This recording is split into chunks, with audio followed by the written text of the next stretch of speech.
सुप्रभात बच्चों। हमारा आज का पाठ है आरोह भाग 1 में से पाठ 9 भारत माता, जो कि लिखा है जवाहरलाल नेहरू ने। भारत माता। जवाहरलाल नेहरू भारत के प्रथम प्रधानमंत्री, एक महान स्वतंत्रता आंदोलन स्वतंत्रता सेनानी, जिनके बारे में आज हम पढ़ने जा रहे हैं। सबसे पहले पढ़ते हैं हम इनका जीवन परिचय। जवाहरलाल नेहरू का जन्म इलाहाबाद के एक संपन्न परिवार में 1889 में हुआ था। इनके पिता प्रसिद्ध वकील थे। नेहरू जी की प्रारंभिक शिक्षा घर पर तथा उच्च शिक्षा इंग्लैंड में हैरो तथा कैम्ब्रिज में हुई।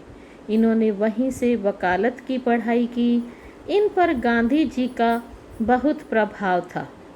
उनके आह्वान पर वे पढ़ाई छोड़कर आज़ादी की लड़ाई में जुट गए।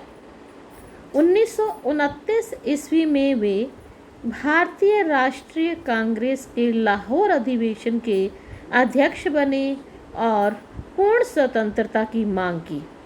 इनका झुकाव समाजवाद की ओर भी रहा है। 1947 ईस्वी में भारत स्वतंत्र हुआ।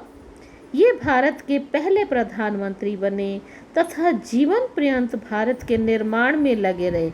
उन्होंने देश के विकास के लिए कई योजनाएं बनाई, जिनमें आर्थिक और औद्योगिक प्रगति तथा वैज्ञानिक अनुसंधान से लेकर साहित्य, कला, संस्कृति आदि क्षेत्र शामिल थे।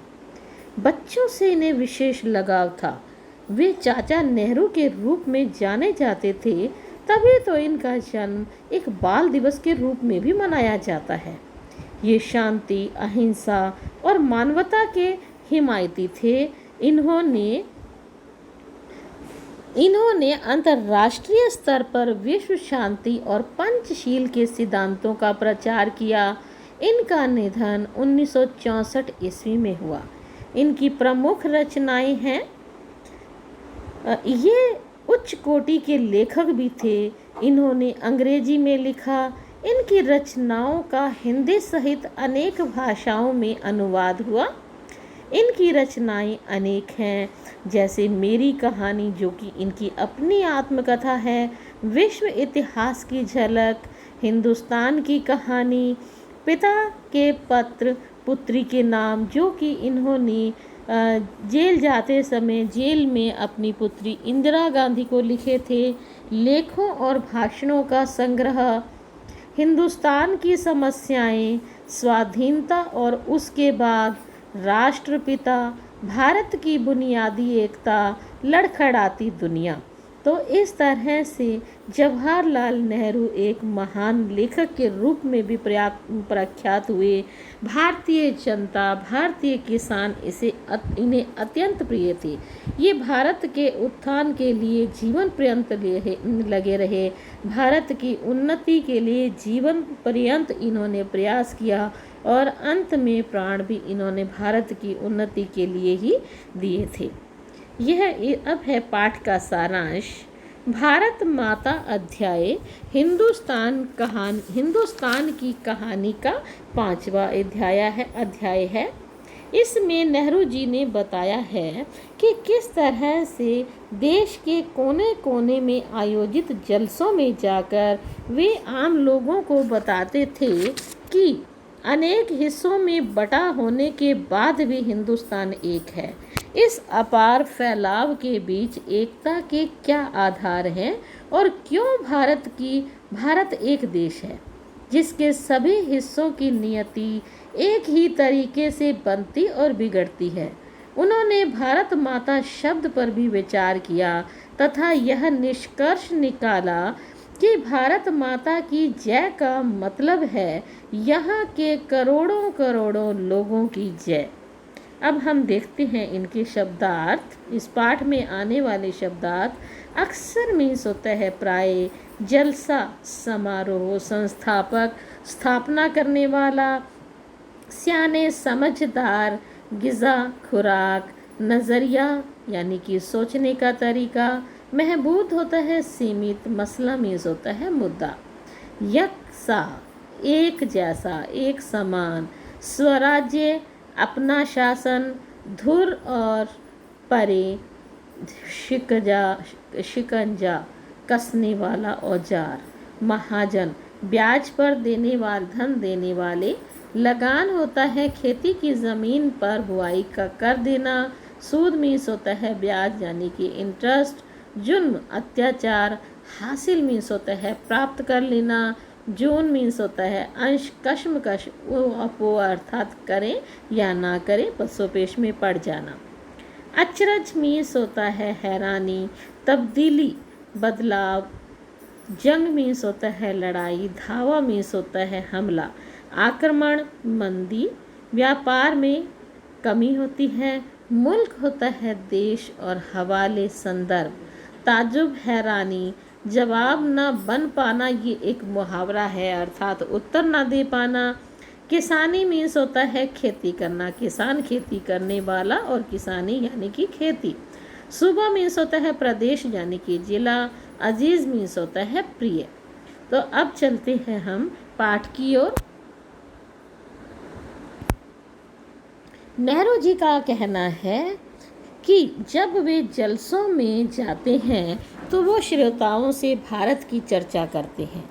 भारत का संस्कृत का शब्द है और इस जाति के परंपरागत संस्थापक के नाम से निकला है।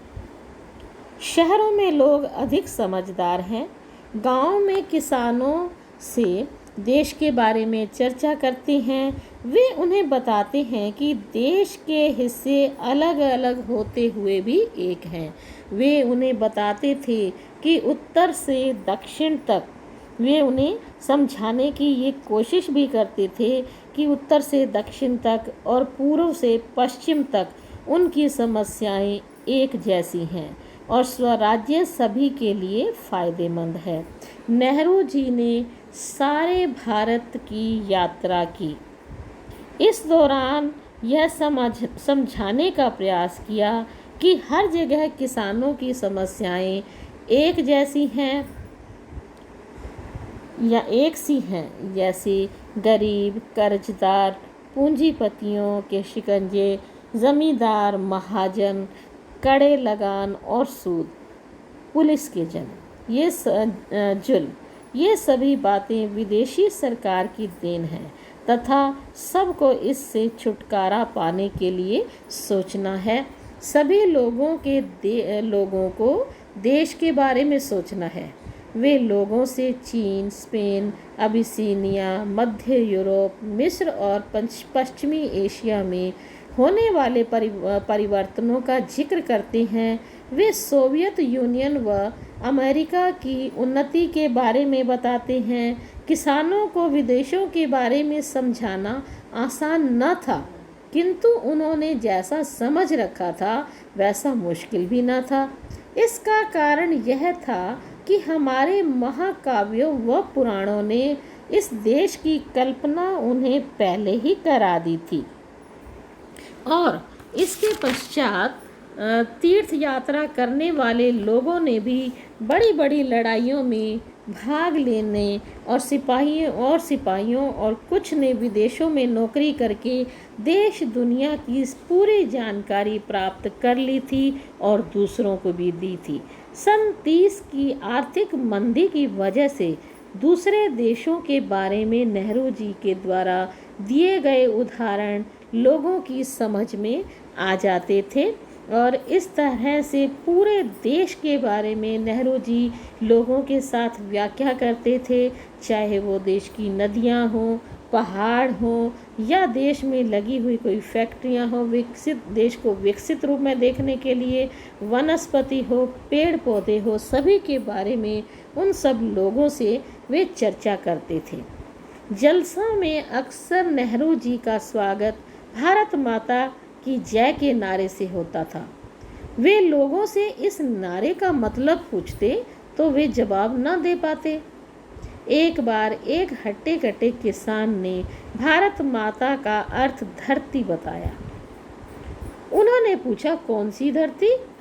उनके गांव, जिले, सूबे या पूरे देश की धरती? इस प्रश्न पर वे सब फिर चुप हो जाते, क्योंकि उन्हें समझ ही नहीं आता था कि ये भारत माता का अर्थ क्या होता है। नेहरू जी उन्हें बताते थे कि भारत वह है जो उन्होंने समझ रखा है। इसमें नदी, पहाड़, जंगल, खेत, करोड़ों भारतीय शामिल हैं।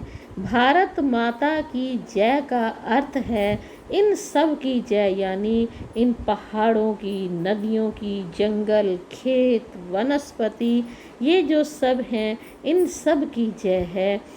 भारत माता की जय का अर्थ है इस धरती पर रहने वाले, इस भारत माता की धरती पर रहने वाला प्रत्येक वो प्राणी जो जीवित है, चर है, अचर है, उन सब की जय है। वे सब भारत माता में शामिल होते हैं। जब वे स्वयं को भारत माता का अंश समझते थे, यानी कि वे किसान लोग जो उनकी बातों का उत्तर नहीं दे पाते थे, जब वे स्वयं को भारत माता का अंश समझते थे, तो उनकी आँखों में चमक आ जाती थी कि हम भी इस भारत का, इन पहाड़ों का, इन नदियों का, आकाश का, समुद्र का, इन सब फैक्ट्रियों का, हम भी इनका ही एक हिस्सा हैं। तो वे खुश हो जाते थे, उनकी आंखों में चमक आ जाती थी और वे बहुत खुश दिखाई देते थे। और जवाहरलाल नेहरू के सारे भाषण इस तरह से उन्हें समझ आ जाते थे। वे भारत को अपना हिस्सा समझते हुए और भी पूरे जोश के साथ भारत माँ की जय के नारे लगाते थे। धन्यवाद।